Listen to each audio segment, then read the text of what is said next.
Okey bang, Assalamualaikum. So yang ni kita nak update untuk Viva Nampak tak dia? Yang ni untuk kenari kelisa. Dia yang jenis kena potong drum ni. Viva kenari kelisa. Yang ini sekarang ni tak payah susah-susah.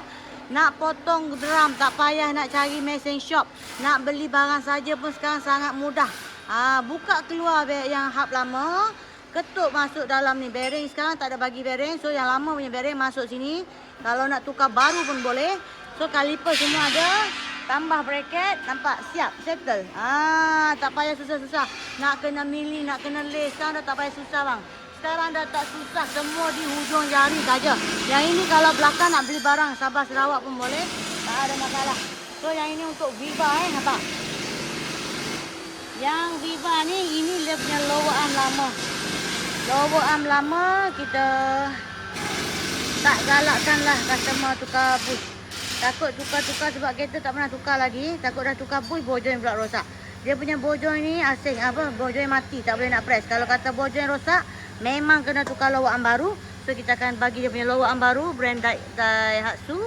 Kita press masuk yang heavy duty wing impact racing bush, nampak? Yang ini kita bagi 1 tahun warranty.